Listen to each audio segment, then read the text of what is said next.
క్రీస్తునందు ప్రియమైన వార్లారా, శుభాలు. ఎలా ఉన్నారు? బాగున్నారా? నిన్నటి దినము ఎలా గడిచింది? ప్రభువుకు మహిమకరంగా జీవించారా? జీవించినట్లయితే ఆయనకు స్తుతులు. లేని ఎడల ఆయన మనల్ని క్షమించునుగాక.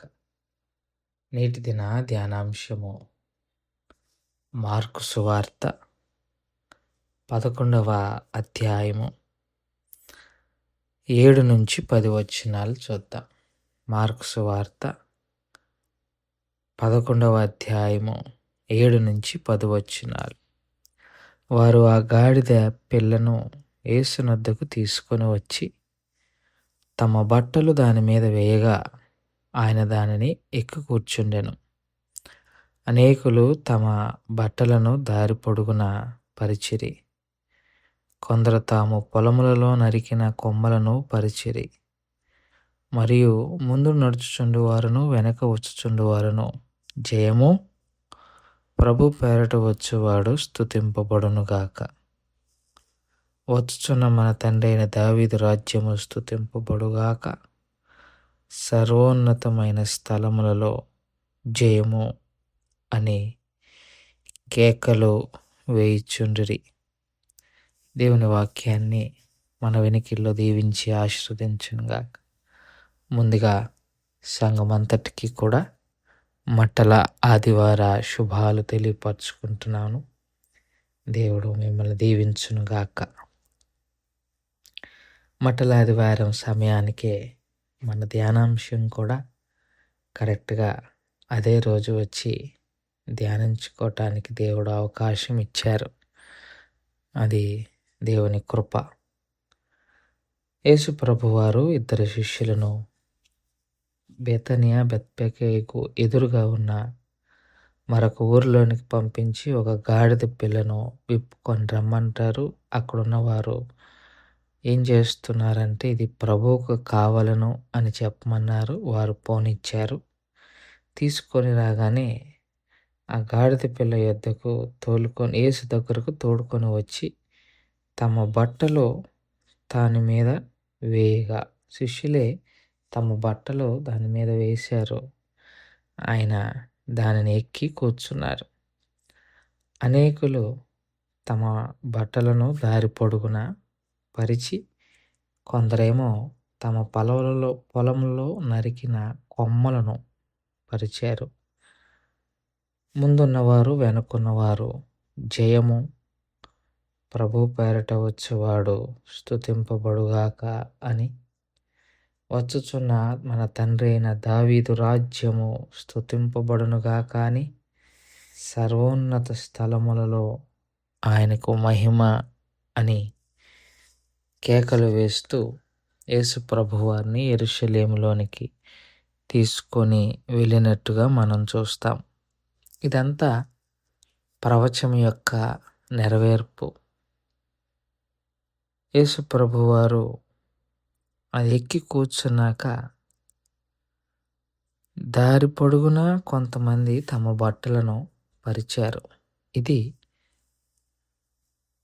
యూదుల యొక్క సాంప్రదాయం. ఎవరైనా ఒక కొత్త రాజుని ఆహ్వానించేటప్పుడు వారు చేసే పని ఏంటంటే తమ బట్టలన్నిటిని నేల మీద పరిచి దాని మీద ఆయన వచ్చేలా చూస్తారు. అది వారికున్న ఒక ఆచారం. అలాగే మట్టలు లేదా కొమ్మలు అవి కూడా తీసుకొచ్చి పరచటం, కొత్త రాజును తమ మధ్యలోనికి ఆహ్వానించుకోవటం అన్నది యూదుల యొక్క ఆనవాయితీ. యేసు ప్రభువారిని ప్రస్తుతానికి వారు తమ రాజుగా భావిస్తున్నారు. కారణం, ఆయన చేసిన కొన్ని అద్భుతాలు, ఆయన చేసిన కొన్ని సూచక క్రియలు, ఇవన్నీ చూచిన వారు ఖచ్చితంగా ఈయనే రాజు అని మనసులో ఫిక్స్ అయిపోయి హోసన్నా అని ఆయన్ని కొనియాడుతూ ఉన్నారు. హోసన్నా అంటే సేవ్ అస్ లార్డ్, దేవా మమ్మల్ని రక్షించు అని 118వ కీర్తనలో ఉంటుంది. హోసన్నా అనే మాటకు అర్థము సేవ్ అస్ లాట్. ఇక్కడ జయము అని ఉంది, కానీ దాని మూల మాట హెబ్రీ భాష, అరామిక్ భాషలో చెప్పబడిన ఈ హెబ్రీ భాష యొక్క అర్థం హోసన్నా. హోసన్నా అనగా లార్డ్ సేవస్, ప్రభువా మమ్మల్ని రక్షించు. అదే ప్రార్థనతో, అదే కేకతో యేసు ప్రభువారిని వారు పిలుస్తూ ఉన్నారు. అక్కడితో ఆగలేదు. వచ్చుచున్న తండ్రి అయిన దావీదు రాజ్యము అంటే దావీదు నుండి వచ్చే రాజే మమ్మల్ని విడుదల కలుగజేస్తాడు అన్నది వారి యొక్క ఉద్దేశం.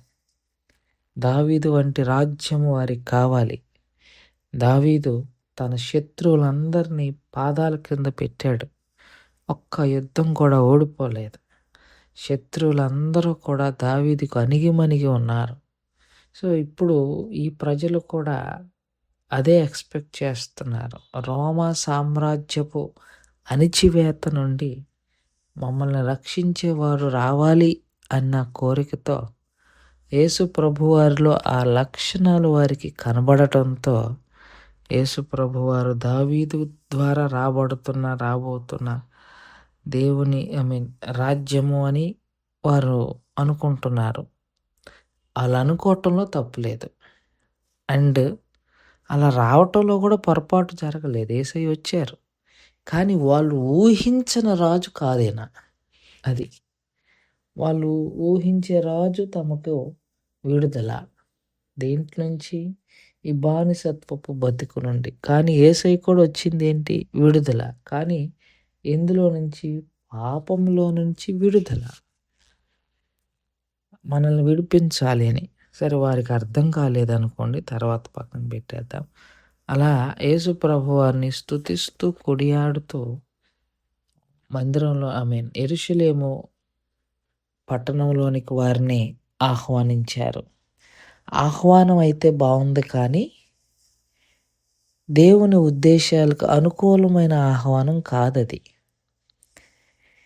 దేవుడు తన కుమారుణ్ణి లోకంలోనికి రాజుగా పంపించటం వెనక ఉద్దేశము, ఈ ఇశ్రాయేలీలు ఆ ఉద్దేశాన్ని పక్కన పెట్టి యేసయ్య చేసిన అద్భుతాలను మాత్రమే ఆధారం చేసుకొని ఆయన్ను విశ్వసించటం అన్నది ఇక్కడ జరుగుతుంది. సో ఆయన నుండి ఏదో ఆశించి ఆయన దగ్గరికి వచ్చే భక్తి ఎంతో కాలం నిలబడతాం. వీళ్ళది కూడా అదే. వారం తర్వాతకి వాళ్ళు అనుకున్న మెస్సయ్య యేసయ్యలో కనబడకపోయేసరికి ఇదే ప్రజలు సిలువ వేయండి అన్నారు. అంటే ప్లేట్ మార్చేశారు వారానికి. అలాగే ఉంటుంది. యేసయ్య నుండి ఏదన్నా ఆశించి నీవు కానీ దేవుని రాజ్యం ఆయన రాజ్యంలోనికి వద్దామని నువ్వు అనుకుంటే నువ్వు విఫలం అవుతావు, అందులో సందేహమే లేదు. ఆయన ఏ ఉద్దేశంతో అయితే ఈ లోకానికి వచ్చారో ఆ ఉద్దేశాన్ని నువ్వు గ్రహించి ఆ ఉద్దేశాన్ని ఆధారం చేసుకొని ఆయన విశ్వసిస్తే అది నీకు ప్రయోజనకరమని మనవి చేసుకుంటూ ఈ మాటలను ఇంతతో ముగించుకుంటున్నాను. దేవుడు దీవించి ఆశీర్వదించును గాక. ప్రార్థన చేసుకుందాం. మమ్మల్ని మిక్కిలిగా ప్రేమించిన మా ప్రియ పరలోకపు తండ్రి, మీ పాదాలకు స్తోత్రాలు. చెప్పబడిన వాక్యాన్ని బట్టి మీకు స్తోత్రాలు. విన్న వాక్యము మా హృదయంలో భద్రపరుచుకొని వాక్యానుసారంగా జీవించగలిగిన కృపను దయచేయమని యేసు నామములో అడిగి వేడుకుంటున్నాం తండ్రి. ఆమెన్. God bless you.